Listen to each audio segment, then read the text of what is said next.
Good afternoon, everybody. Hope you enjoyed your lunch. Got the post-lunch session now, so hopefully we can entertain you for the next 45 minutes. As you can see, we're going to be talking about cybercrime. I know it's close to many of your hearts, and a lot of you are very much involved in this work. Just first of all, introduce myself. My name is Robert Loughlin. I'm one of the executive directors at the SRA in charge of operations. I've been with the SRA for about 4 years now and have been quite heavily involved in some of the work we've done around cybercrime within the organisation. I'm going to be joined by colleagues. First of all, Deborah Malthus, who's our head of risk and assurance within the organisation, has done a lot of work with things like the Risk Outlook and some of the publications you'll see on our website. And I've got some other colleagues that are joining us today, but I'm not going to steal their thunder and introduce them now. We're going to move to them when we get to our panel session. They will introduce themselves and let you know a little bit more about them. Just to kind of run through the order of the session, we're going to start with a bit of an outline of what cybercrime is all about and the impact that we're seeing, both in terms of firms and the general public more generally. Deborah is going to step up and talk about four types of cybercrime that we're seeing quite a lot within our work, and talk about those issues and things you might be able to think about as part of reducing the risk around those areas. And then what I'll do is talk about what we're doing as an organisation to help, some of the guidance we're providing, and some of the steps we're taking. And then we get into, I think, the interesting part, which is the panel discussion. And we've got a few set questions that we were given before the session, and I'm going to start the question and answer session off with those, but then very much would like to open up to the floor, as we did this morning, and ask you to put questions forward, or observations indeed, that you have around cybercrime to the panel. What I'd ask you to do, because we've got quite a packed session, I'm really keen to get to that question and answer session. The session this morning, there were more questions than there were time to answer, so I'd be really keen to get to that. So I'd ask you to keep the questions until that session this afternoon, and obviously we're around afterwards to pick up anything else. So first of all, in terms of why is this important? Just to give you an idea of the market that we're in, the SRA regulates around about 2,500 firms, 140,000 solicitors. Worth around 30 billion to the UK economy, major contributor to exports. Exporting English legal law is absolutely crucial to the UK economy. With the kind of real benefits that we see with the move to digitization and to more work being done online. We see much more communication being done. We see individuals able to purchase things at any time they want. You can email somebody and you can email a transaction within minutes. But with that comes challenges. And I think certainly the legal industry in particular has a fair share of those challenges because of the amount of information you hold and also the amount of money you hold as well. So with the benefits of the new digital age comes the challenges that we face, and cybercrime is a key part of that, and we'll try and talk you through some of the challenges in particular today. I think this slide is quite interesting and it comes from the British Crime Survey. Obviously it's saying on there 1 in 10 people are victims are falling victim of some sort of cybercrime. Really interesting there, 2 million offences of cyber in the last year. And that's from the British Crime Survey. The next one down is criminal damage, and that's 1.2 million. So cyber is now the biggest crime that we now face within the country and is affecting not only individuals, but as it says on here, organisations as well. Some interesting figures here from our own work. We know from the Law Society's annual survey that around about 1 in 4 firms say they've been targeted in some way by cyber.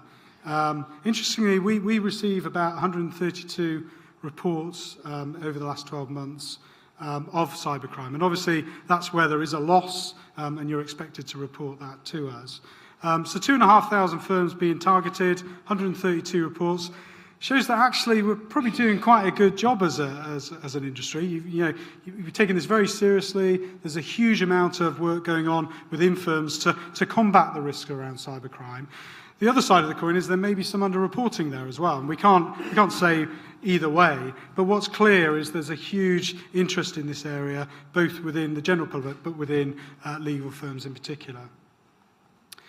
I think what I'm going to do now is hand over to Deborah, who's going to just talk through some of the types of cybercrime that we're seeing within our work, and then I'll step back up to talk about, as an organisation, what we're doing about it before we hand over to the panel. So, Deborah.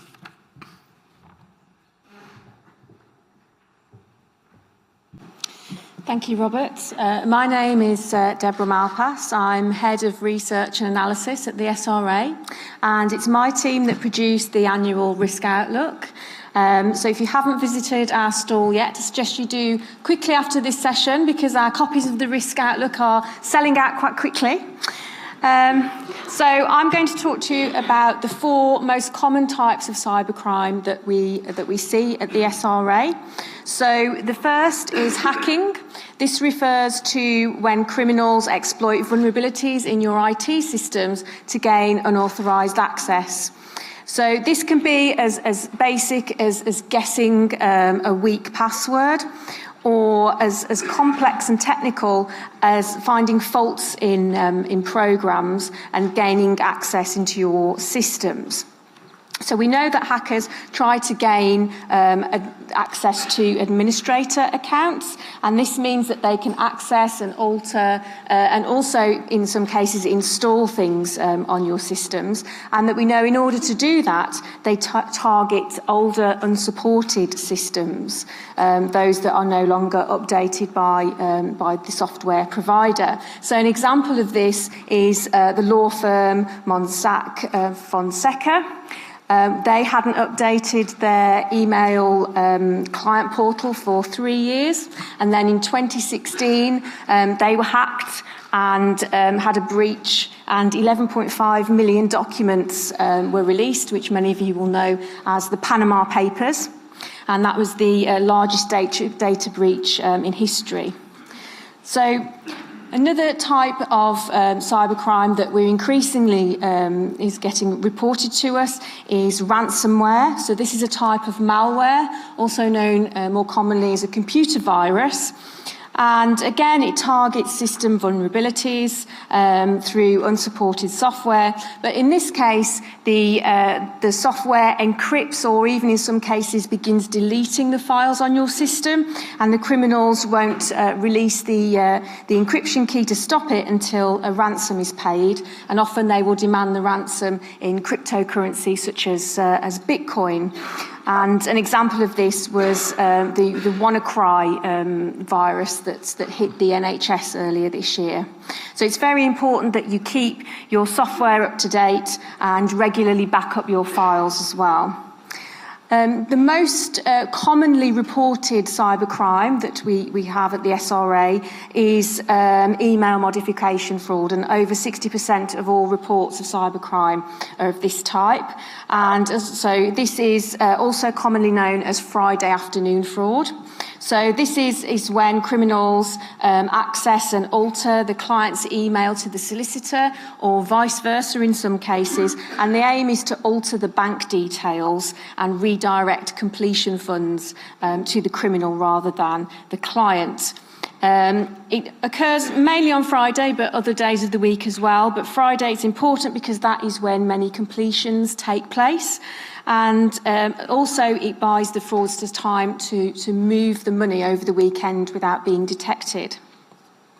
And we've seen from experience that banks and insurers will not necessarily reimburse the losses in these cases. They will look at them on a case-by-case basis to see what systems and controls were in place. And conveyancers and those who hold and transfer large sums of client money are most at risk of this type of cybercrime, and this accounts for the majority of the 12 million of client money that was reported lost to us last year. The final type of cybercrime that I'll talk about is CEO fraud. So this is quite a simple ruse, and it can have very severe consequences for your business, unfortunately. So hackers obtain access to your email system, or they may impersonate an email from a CEO or a senior partner in the law firm, and they basically send the email asking a junior member of staff, or often somebody in the accounts department, to transfer a large sum of money to a bank account immediately. And because it's from a trusted senior member or CEO, the more junior members of staff trust that person and don't want to question the boss, so the checks are not done and the money often gets transferred into the criminal's account. And this is an example really of the role that human error plays in a lot of these attacks, and that's something that hopefully we can pick up on in our panel discussion about ways that you can train your staff and make everybody aware of the risks of cybercrime. So I'll hand back now to Robert, who's going to talk to you about what we're doing at the SRA to prevent these kinds of attacks. Thank you, Deborah. I think these issues affect us all, and not only within your law firms. I mean, indeed, the CEO fraud affected me last week. I got an email from Paul Phillip. I'm currently managing the PCRE process, £109 million coming into the SRA to be distributed across the group. And I had an email from Paul saying, how do I go about getting a transfer from you by the end of today?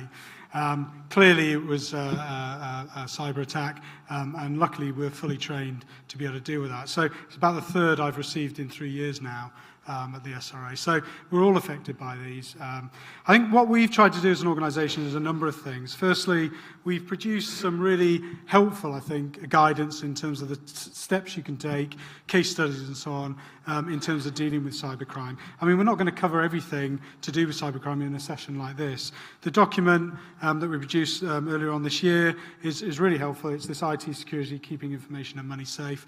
I flicked through it again last night.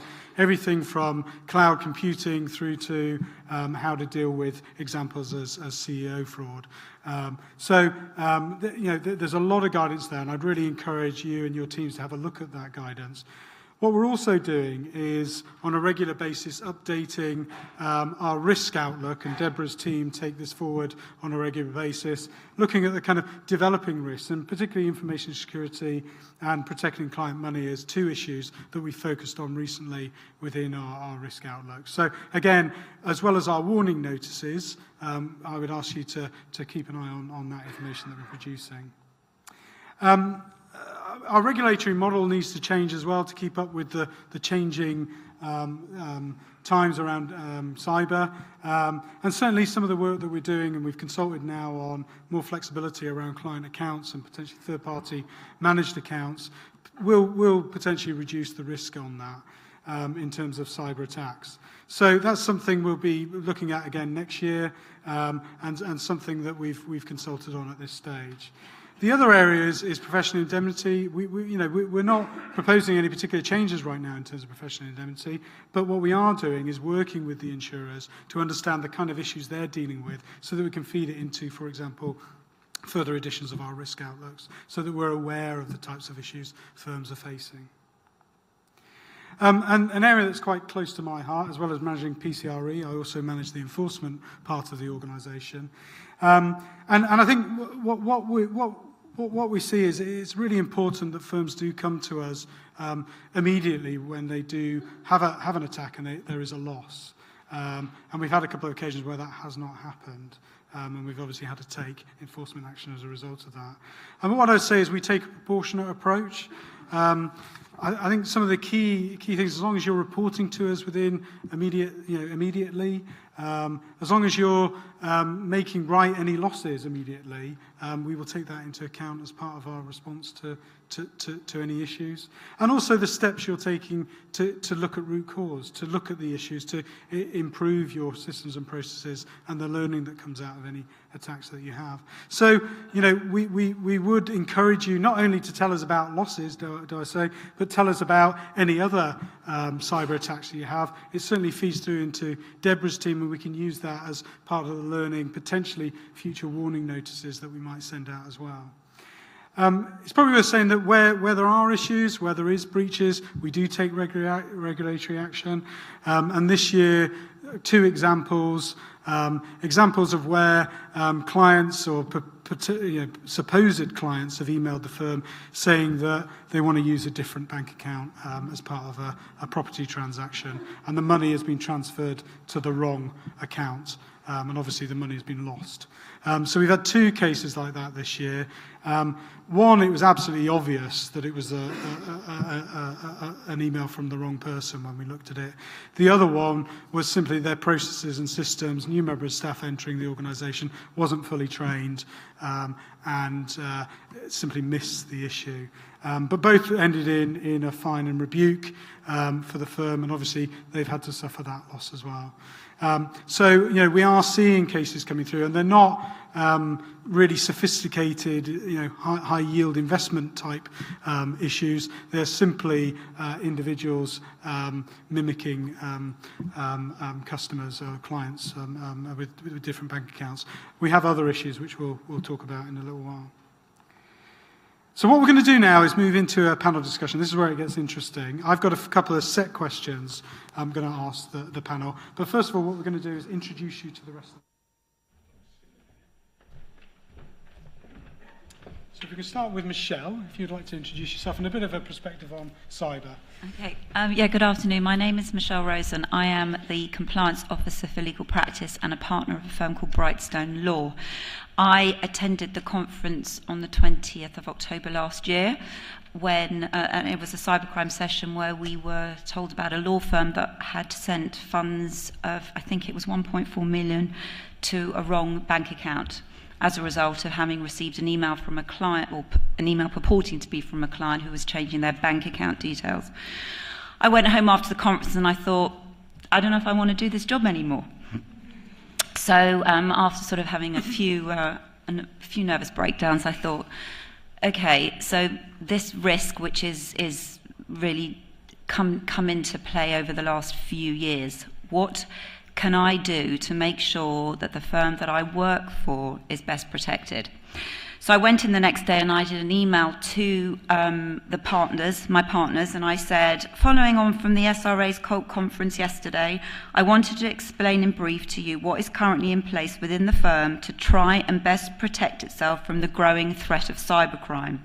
And what I did in the email was I broke down into different sections the areas that I thought were going to work to best protect.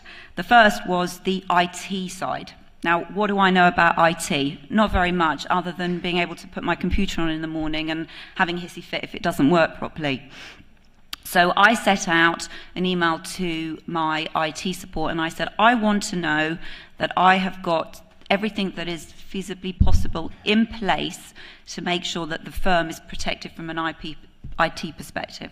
So things like the firewall, things like the antivirus, which Sean will explain in more detail because I'm not the expert in that field, but I wanted to make sure that my firm had that in place, first of all. So that was the first thing I did.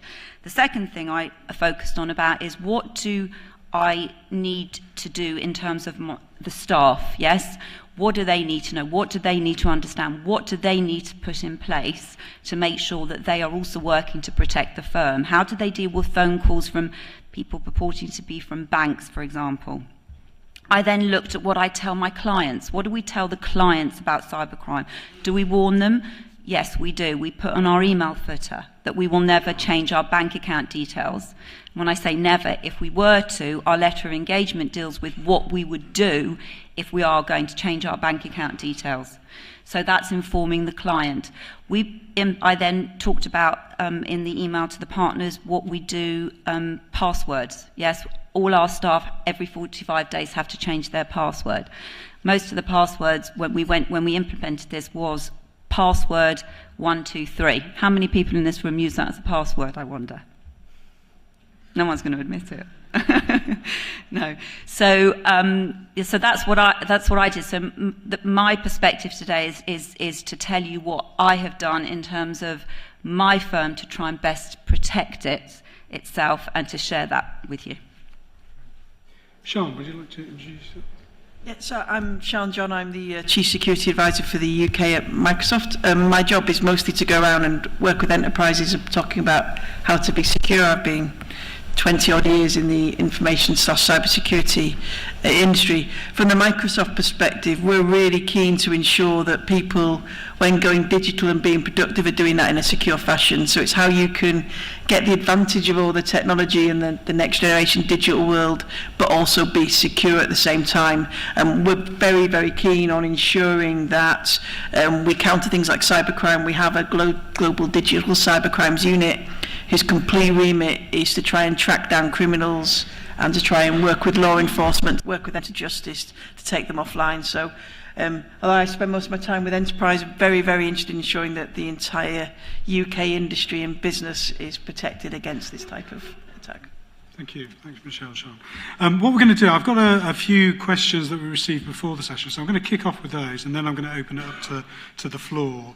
So the first question is for Michelle, and the question is email modification. What steps can firms take to reduce the risk around that? Well, I think one of the key steps is to never rely on email only when accepting payment instructions.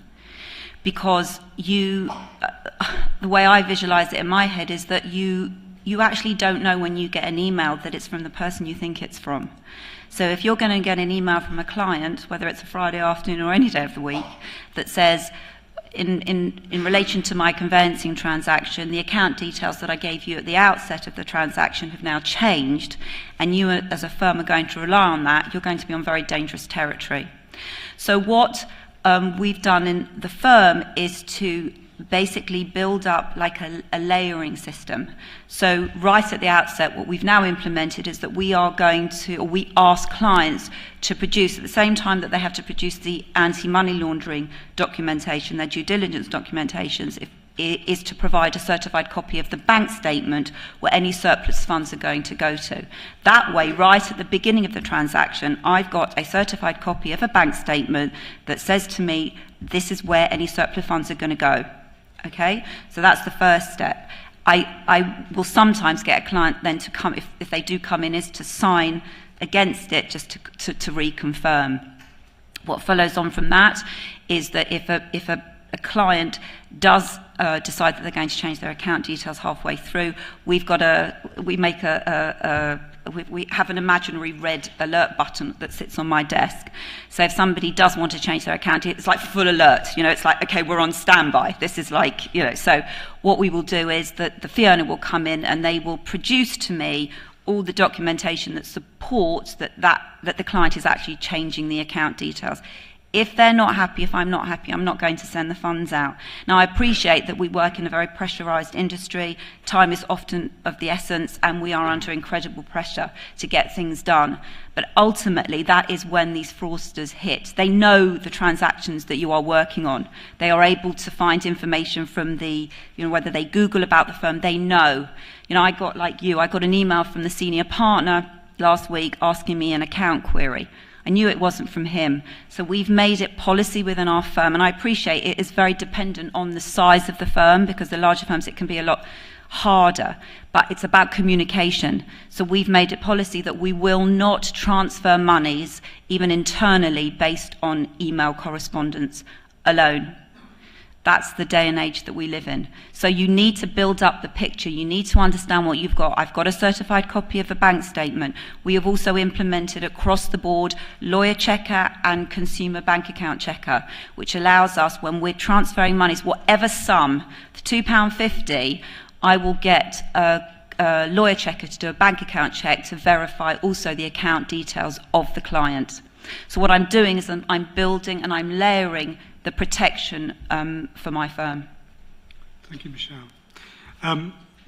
Question for Deborah now. What can the firms do to increase awareness among their clients? So it's not just the responsibility of firms. Clients do have their role to play as well. So I think as Michelle already mentioned, but kind of warning your clients of the risk right at the beginning when you start the work.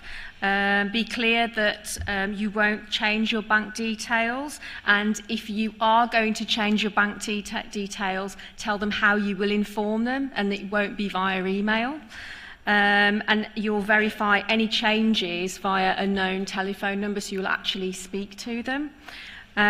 Also, I would think that if you're working with a client and it is going to involve client money, asking the client themselves to kind of look at their email and make sure that they've got a good, hard-to-guess email password on their email account.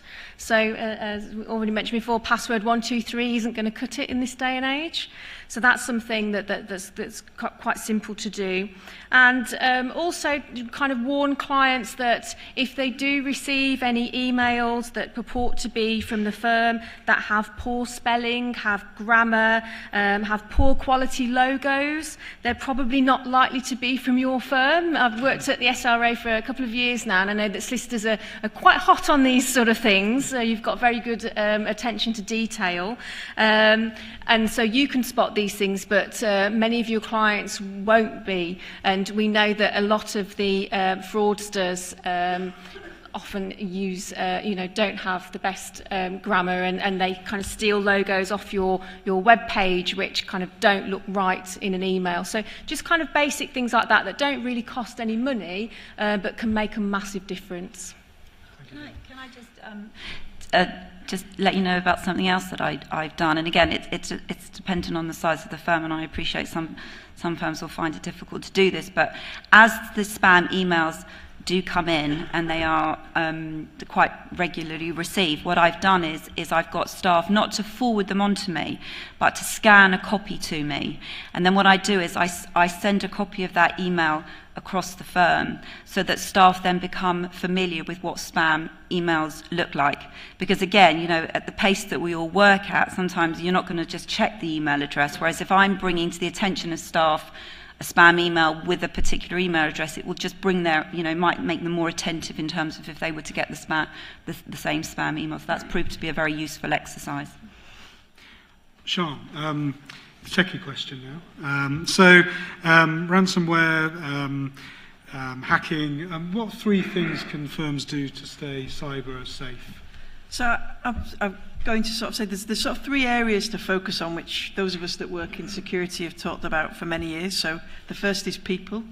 I think we covered it with a password 123, and the gentleman that put your hand up, please change your password. And in fact, if your password is that, or I actually have, there's 5 characteristics, 5 categories. Most people don't fall for the password 123, but most people have some variant in one of these 5 categories. So if I mention any of these categories and it falls into your password, change it tonight.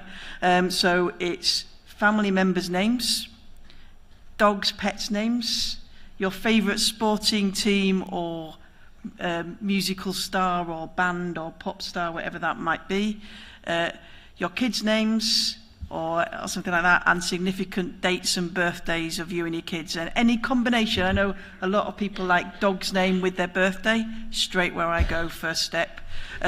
All that stuff I could find out about you on social media really easily, so it's not secret. You think it's secret, it's not secret. And the other one is don't share passwords from one system to another. So the reason and impact of something like the big breaches we heard of, like Yahoo, is that everyone uses the same password across everything. So when the password comes out of Yahoo, the first thing I do if I get hold of that is go, not me, because I'm obviously on the good side, but if it's a bad side, the first thing I do is go and try and log into every other system with that username and password. And obviously don't use your work email to log into anything personal. Register with a personal email. All those sort of things, because people, the big thing that attackers try to do is socially engineer and exploit you as people. So obviously passwords are easy, but then also ringing up and trying to be helpful, they're trying to be helpful, exploiting the need. That's the reason it's Friday afternoon, trying to get the job done. And if the email doesn't work, maybe ring up and start shouting at you to try and get you to do the right thing. Which leads into the second thing, process. Stick to process. Make sure that if you've got a process such as the one that we're talking about, as Michelle's been talking about, stick to it. Don't exploit it. Your bank doesn't actually work around the fraud process because you say it's really inconvenient that they've rang you up to ask you to verify it's you. And there's a reason for that, because that's the first thing that an attacker will do, is get really annoyed and say it's really inconvenient, and this is just another form of fraud. So work on that. And then from the technology perspective, the first and the last thing, but there are lots of things in the middle, is patching and updating systems. The reason that we release patches, Microsoft has a monthly patch window to release updates. Other software, you have to not just update your operating systems, you have to update your software as well, is because the hackers are looking for vulnerabilities. So we might do everything we can to release secure software. Consistently, people are trying to break into it. So we'll release a patch to fix it. So if you look at Concept for Tech, 3 years, that might not sound very long to you. That's an eon to me. That's like, what's it, only 10 years ago that the iPhone was released. 3 years in the technology world is a long time. Long, and a bit longer. So, think of it as dog years, but dog years multiplied by 2 probably. So definitely patch. That's the first thing. And if you're not sure, if you think about what things I should do, patch. If I'm not sure, patch a bit more, and then check passwords. But then running security software, either turning on the built-in stuff that we provide in Windows or third-party security software on all your devices, particularly the laptops, workstations, and anything that receives email, and things like email. There is email security services out there, and all those email security providers, including Microsoft, we're looking to make sure that we can detect these business email compromise frauds and we can stop them getting to you. So we're actually trying to look for the ways they write them. When they write them with bad language, they tend to consistently write them with bad language. When they rip off logos, we're all trying to do things to protect that, to try and stop you. And also making sure that we can try and validate who is sending you an email. So I didn't mention the technical thing in the last call, and someone called me out for it, but I'm going to say it. So there's 2 things called DKIM, D-K-I-M, and DMARC, D-M-A-R-C. I'm not going to explain them more because they're technical, but they are ways of how to validate that the person sending you the email is the real email. It's one of the aims of the National Cybersecurity Centre to ensure that we roll that across the whole of the UK to just reduce the chance of this email fraud. So technology can protect you, but there's a reason I put technology last, is people and process can beat technology every time. Yeah, thank you. Thank you, Sean. What we're going to try and cover now is really to open it up to the floor. We're interested in questions, but also comments, observations, or anything you want to share. I mean, the benefit of a session like this is sharing best practice, sharing experiences, picking up tips and experience from others as well. So what I'd like to do now is just first of all ask, has anybody got any questions you'd like to ask the panel? So we've got a couple of mics in the room, so can I start? Let's start on the front row here. Have we got a mic? So do you want to bring it around? And let this gentleman ask the question. And then we'll work further back, if that's okay. Go ahead. Hi, Chris Firegrass from Ashurst. If, and this is about ransomware, if notwithstanding all the protections that we've put in place, it happens, and if notwithstanding all the remedial measures which we hope would work, don't, and we're between a rock and a hard place. I was at a conference a month ago where it was suggested that firms ought to open Bitcoin accounts in order to pay the 350 Bitcoins that you have to get to release the security tag or whatever it is. Would you endorse the practice of opening a Bitcoin account for those rare occasions? I've got to jump on that. No. But also, I thought that might be the case. There's another preparation you could do to spend money. If you're going to spend the money on a Bitcoin account, spend it on a proper backup solution, and a backup solution that is offline. So Petya in particular, we had the 2 big ransomware, WannaCry, which is the one that hit particularly in the UK, and then Petya that hit a lot of the global shipping companies. And that wasn't really ransomware, it was destructive, it was wiping systems. And it was actively going after backups that were online. So we all like to do the cloud-based backup and sync and sharing, that's absolutely useful, but at the same time, keep an offline backup that's not connected. That's a much better investment of your money. If you pay the Bitcoin, if you pay the ransom, you are funding the next wave of research into the next more malicious piece of ransomware. So you're maybe getting yourself out of your problem and that issue, but then you're making them more sophisticated the next time. And there is evidence that once someone's paid the ransom once, it means you're a nice, sweet person to come back to again because you pay. So I can understand one of the situations. If you're going to invest money in a Bitcoin account, invest it in a backup solution instead. Can I just add to that, if you pay ransoms, you are giving money to criminals, and there are, lady logging there are legal implications for that as well. So you're kind of making even more problems for yourself. And that can be the terrorism. Yeah, the terrorist financing, absolutely. Can we just have a rise of hands for the next question? We'll go over to this side of the room now. So this gentleman with his hand up. Hi, Andrew Turner, Knights Professional Services Limited. Going on to what you mentioned about what you do in terms of educating the firm, the staff, when you do receive these malicious emails. We report things to the authorities, and we also record what we experience in the COLP breaches log or COFA breaches log. From a reporting perspective to the SRA have openly said material breaches may be reportable based on volume. Is there a trigger point in terms of volume of the types of these emails that firms receive that would trigger reporting to the SRA? I don't think we have a specific volume. What we would do is look at every case on an individual basis, and it depends on the steps that the firm's taken in order to prevent any risk of attack. So I think we need to look at every case on an individual basis, and it's very hard to set a threshold for something like that. Okay, I'm going to make. Let's go over here now so that we keep the mic going further back. Do you want to just put your hand up again so the lady can see you? Rob Adams, Anthony Collins Solicitors. Password management products, yes or no? I was going to look, because that's like a single. Yes, if you've got a strong password on it. I use one. So, but also, actually, more seriously, look at using multi-factor authentication. So, extra authenticator. For instance, Office 365, you can have the two-step authentication and verification. So, stop relying on just the password. But I think because I've worked across a few organisations, I think I've got 500 passwords, and I do not repeat passwords, so I use a password management tool, and then I can get it to generate a really complicated password. I don't know most of my passwords, but guess what? My password to that password management tool is very, very complicated, and I make sure I keep some protection across it. So, yeah. But that's my personal opinion, not the opinion of Microsoft. The opinion of Microsoft is, and actually this is the thing, two-step verification where there is multi-factor authentication or token-based or extra verification available, use it. So a lot of personal, even in your personal life, turn it on.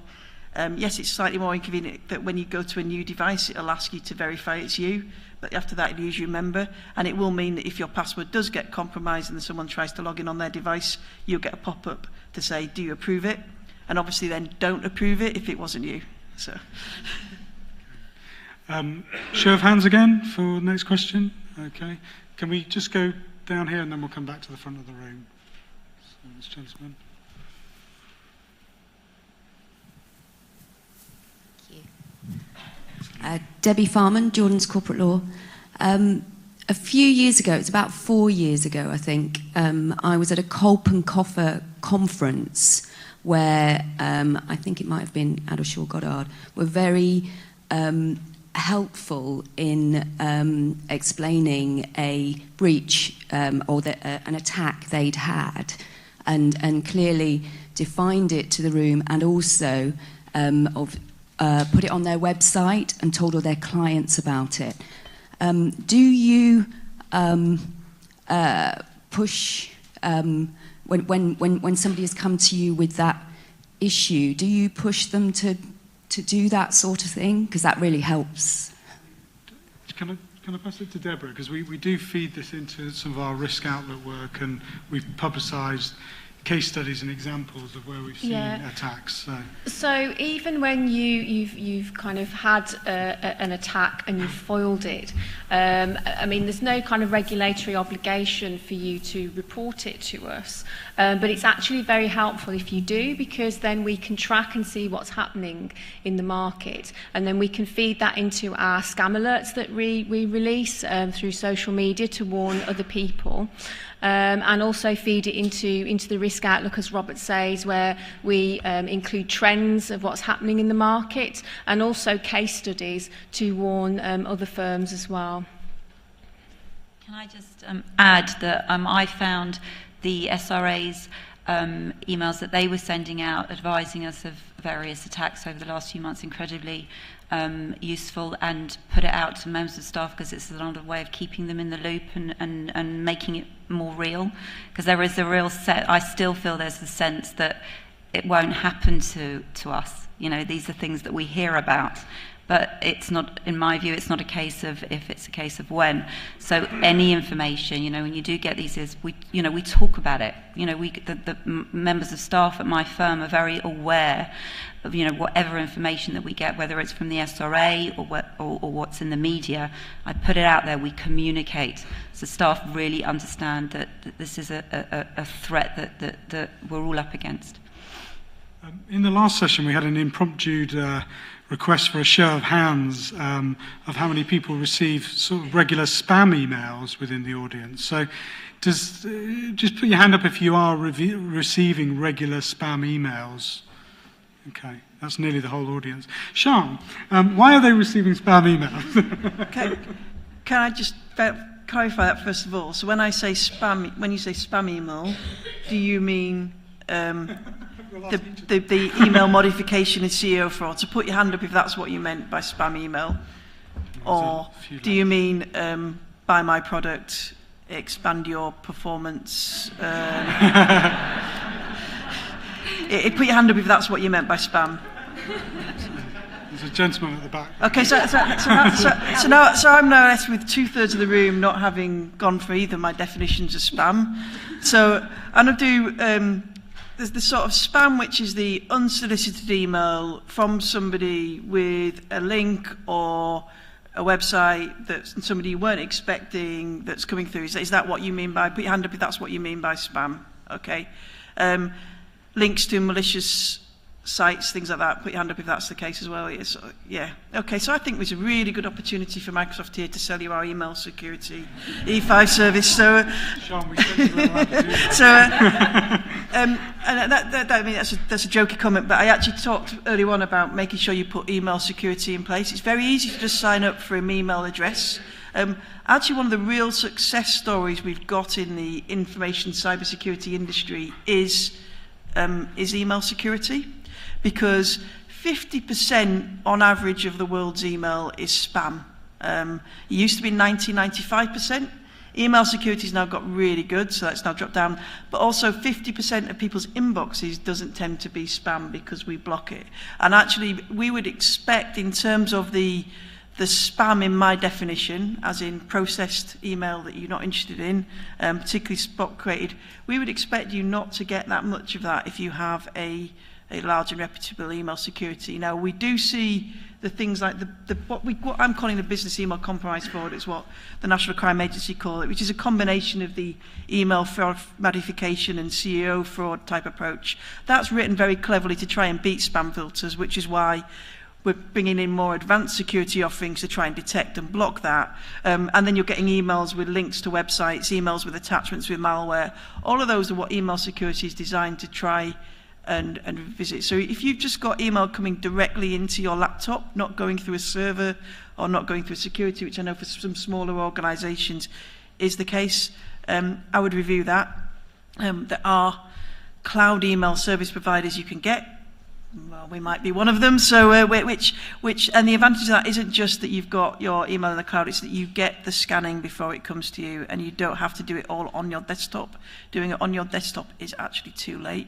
The desktop is the last line of defense, the desktop laptop. That's where you still need security to try and detect it, but we want to try and filter as much of that out before it gets to you. Sorry, that's a bit of a waffle. I expect that many hands for spam, but yeah. Thank you, Sean. We had a question at the front here. Could we bring a mic? Can we just grab the mic? Is that okay? Just so the people at the back can hear. Graham Wood, Europa Lord. A question for the representative of Microsoft. My question is, would it be unfair to suggest that Microsoft shares some culpability for a percentage of cybercrime in that you release products onto the market which are not fully security plugged, hence the cyber criminals find the holes, and then your users are left to do catch up by the patching that you mentioned, or is that grossly unfair? I'd say that's slightly unfair, and I could say that in the context of the fact that I only joined Microsoft a month ago, so and I would have given you the same answer 6 weeks ago when I worked at Symantec. So obviously operating system providers, we do try to make things as secure as possible. The reason that Microsoft is a subject, and I would have given you this answer, like I say, 2 months ago as well as now, the reason that we're such a big target is because most people run Windows. So most people run Windows, most people run Office. The reason everyone says Macs are secure, no, they're not. I could say a more rude word, and I would have said that before. The only reason you have a lot less malware on Mac is a lot less fewer people in the world run Mac. As Macs have become more popular over the last 3 to 5 years, we've seen, and when I was at Symantec, we saw an increase in Mac malware because of the fact that it's more targeted. It was a case that there was a big issue. So Bill Gates, and I remember this as a security professional, didn't work for Microsoft, brought in the trusted computing model to try and make sure that what we release is as secure as possible, that we use secure computing coding practice, that we do that. We're consistently trying to do that. The challenge is that most people are running Windows. Attackers want to get into most people, so therefore they are consistently researching and looking for ways to break into Windows, which is why you have a monthly patch release from Microsoft, because that monthly patch release isn't just to make it that when you're trying to go home and have a cup of tea, you've got to wait for half an hour while that patch update comes at the most inconvenient time. It's actually providing you with security updates. So taking WannaCry, a patch was released by Microsoft for that vulnerability when it was found 6 weeks before WannaCry approached. The systems that were impacted by it were XP, a 20-year-old operating system. If you think of your cars 20 years ago and think about running Windows XP now, we don't want anyone to run XP. Yeah, it is not a secure operating system. And people aren't patching. So yes, we have a responsibility, which we think we are doing, to consistently make sure we're creating as secure software as possible and patching it. Windows 10, the operating system that was released, has been built with security in from the ground up. It's not just Windows 8 with a slightly more annoying interface. It's actually quite good when you get used to it. It's actually got a lot of security baked in. There are things in Windows 10 that are designed not to try and counter all these things we do, and we will consistently do that. And then companies like my old employer will consistently try and make that better as well. So yes, we have responsibility because we create it. I think that as Microsoft, we take that on. You have a responsibility that when we release a patch or an update to apply it, but not just Microsoft technology. Because remember, when you run Windows, you're not just running Windows. You're running Adobe or whatever software you use for your case management, all those sort of things. So not just update what we do that automatically for you if you turn it on. Also update all the software on top, because people are motivated to try and break us. We have a responsibility to try and make our software as secure as possible and keep updating it. Your side of that bargain is going back to what I said earlier, patch, and patch some more. Okay, we've got probably another 2 questions. So, gentleman over here, first of all. Have we got a mic? Sorry, I'm going to make you run round.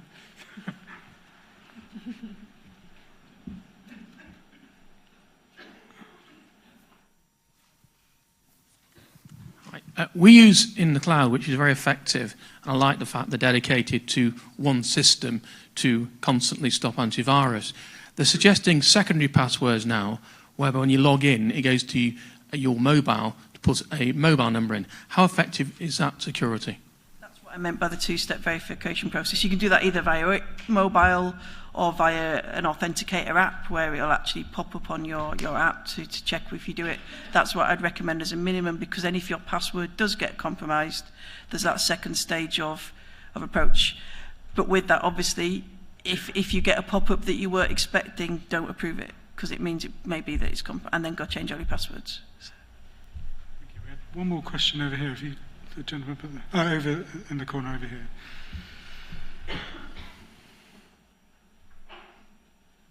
Chris Clark from Chris Clark Solicitors.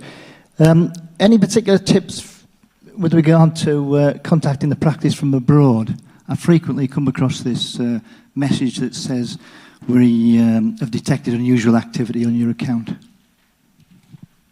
Is that it's a Microsoft one, yes, again? Sorry, almost like the that again is a security issue, because one of the things when your password is compromised, people log in from elsewhere. So it is... We're making you aware that we've seen it be logged in from someone else. If it happens to be you sitting on the beach in Marbella or something like that, and it pops up to say you've popped up from the beach in Marbella, you know it's new. If you happen to be sitting in the National Motorcycle Museum in Birmingham and it says you're on the beach in Marbella, then you know there's an issue. And then that's all part of the consistently trying to make sure that we can provide protection as much as possible. In the sort of more advanced versions of our security, we even have user behavioural analytics that we're building in. That is an extra service you have to pay for, which will even work out, you know, if you're here now and then 5 minutes later somewhere else, that can't be you. And all of that is to try and help protect users from this issue. Thank you. One more question, I think, from Michelle, if you don't mind. It's just, I mean, the challenge of sort of changing the culture within your organisation after the last COP conference you went to, was that a challenge, or has that been well received? It was, and it has been, because, as I said, it's come down to not only are we communicating what's going on, you know, we do have regular training sessions, you know, even if they're 5-10 minutes over lunch, just to put people in the picture, you know, how to deal with, as I said earlier, phone calls, you know, purporting to be from a bank, what to do if you get a spam email, you know, not for staff to be concerned if they do open a spam email. We want to know about it. I mean, we do have our PCs monitored 24/7 by our IT support, so they would be aware of it anyway.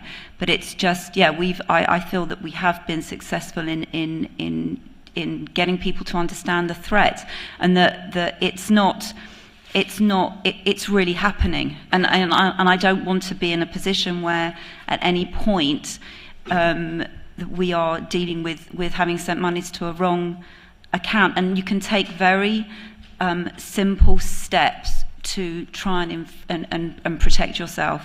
So not only the communication point, you know, get your client to give you a certified copy of a bank statement where money's going to go to.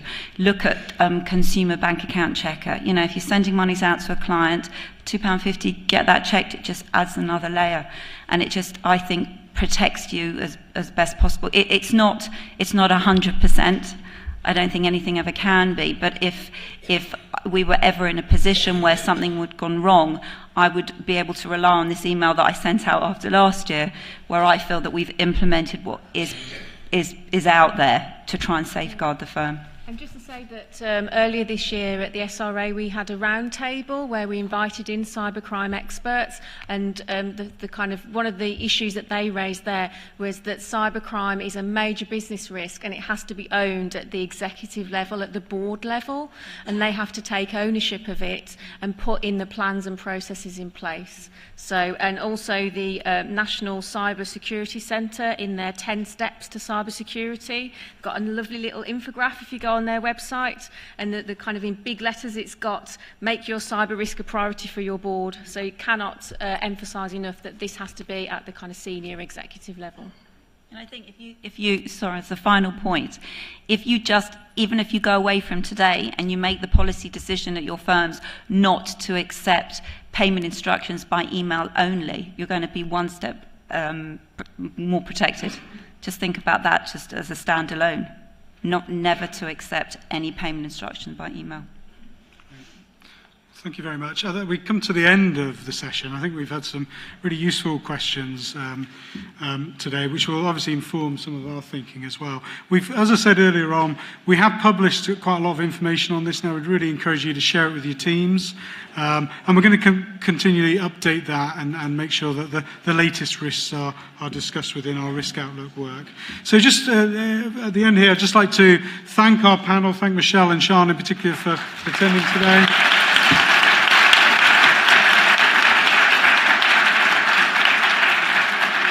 And to thank you all for coming along to the session. Thank you very much.